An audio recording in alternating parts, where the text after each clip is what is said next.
तो बच्चों हमने देखा सेल ईटिंग और cell drinking is the movement of solid and liquid substances into the cell through the plasma membrane.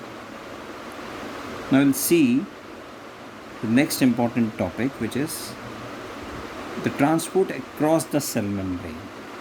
We'll study the mechanism in the details, right?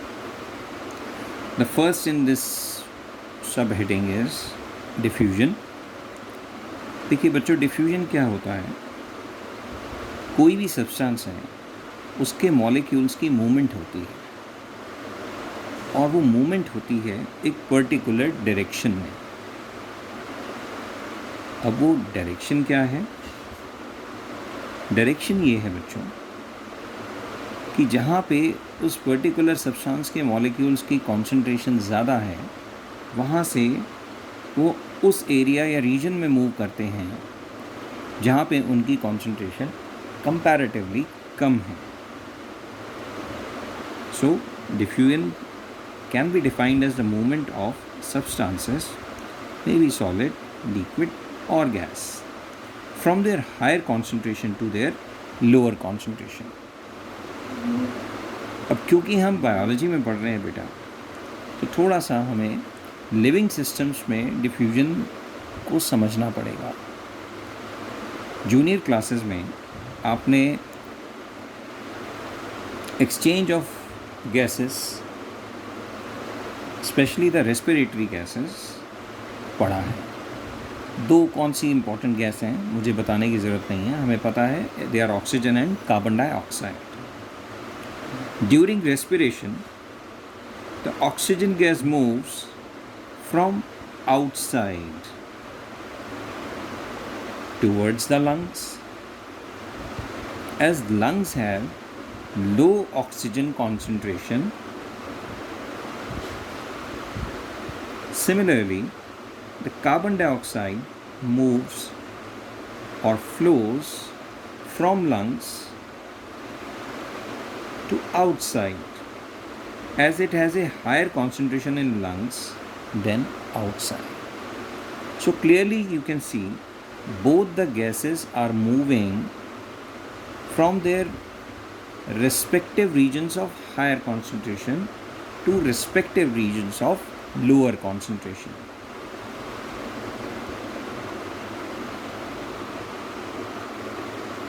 After diffusion, let's now come to next topic, which is osmosis.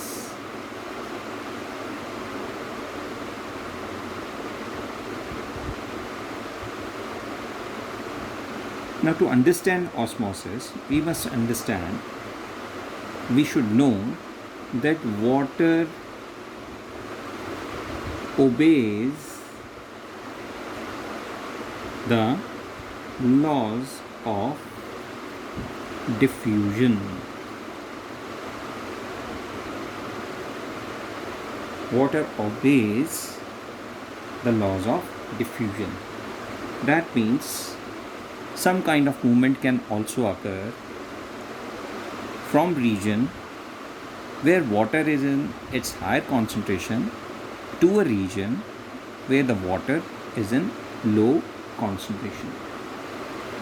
So how to define osmosis? I'll begin with it. It is a process in which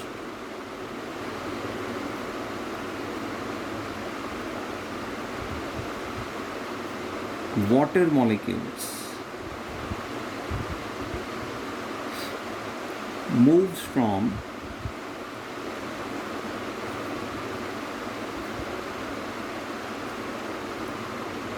its higher concentration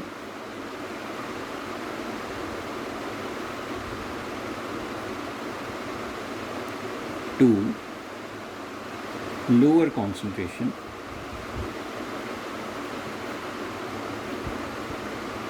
just as it happens in diffusion, but now an additional aspect is associated with it.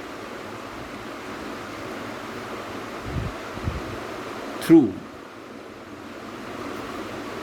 a semi-permeable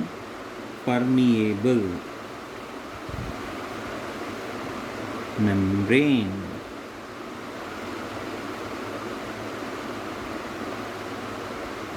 Now what is it? The specifics are only solvent. We know that water is a universal solvent, can pass from it.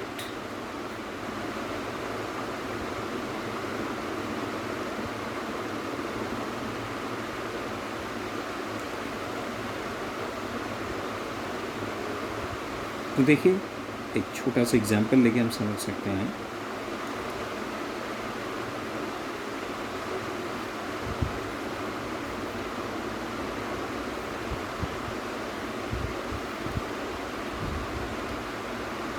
Let's say these are water molecules.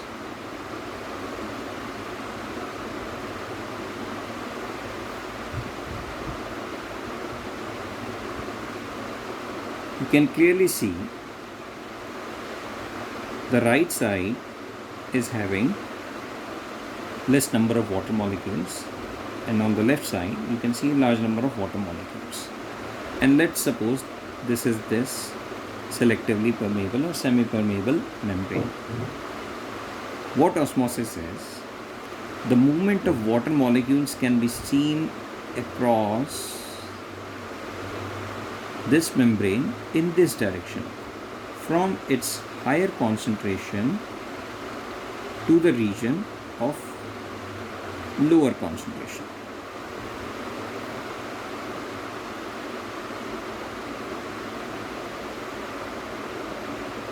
I hope this is clear. Just to summarize, we can say that osmosis is the movement of solvent molecules. We are talking about water through a semi-permeable membrane from a region of higher concentration to a region of lower concentration. Right? Okay. So osmosis can be studied further based on the reference of direction as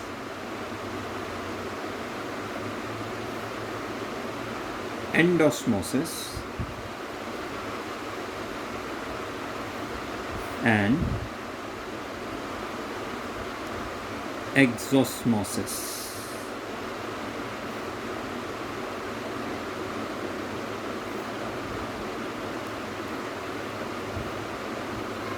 Do you find any similarity between endosmosis and exosmosis? The answer is yes.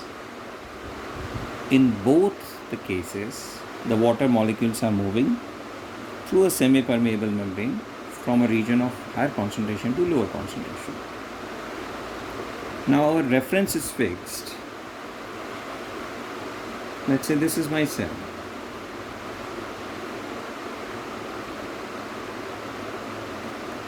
You can see the water molecules being higher,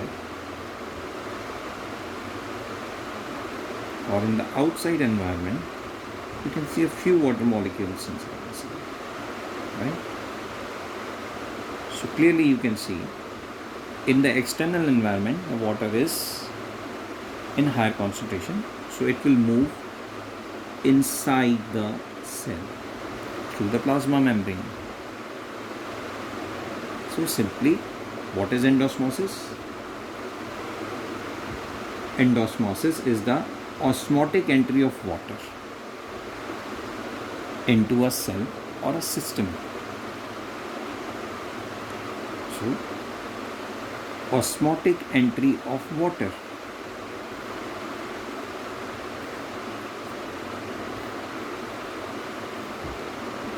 into cell or a system. So what will exosmosis be? Let me take this a cell which is having its share of water molecules and is placed in a region, outside region, where water deficient conditions are observed. So now you can easily tell the direction of movement of water molecules. It will be from inside to outside. So it is the exit. So I can say osmotic exit of water from the cell.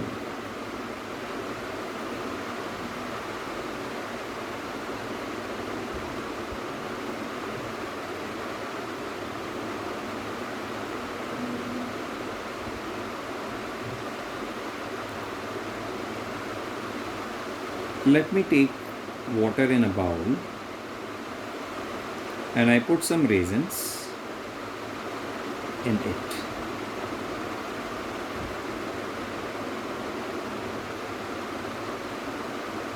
And they are soaked in water. After a few hours,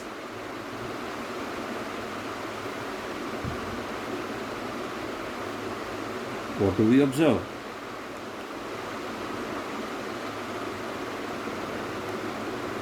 We will see that these raisins have increased in their volume upon the entry of water inside them. So this swells up. Swelled raisins. Now, can you explain the reason behind the swelling of raisins? Yes, of course. We can take raisins and the water as respectively the inside and outside of a system. The water inside the raisins is in low concentration as compared to the outside condition. So, what will be the direction of osmotic movement? The direction of osmotic movement of water will be from outside into the raisins. This is a gradual process. So the accumulation of water, the imbibition of water will cause swelling in the raisin.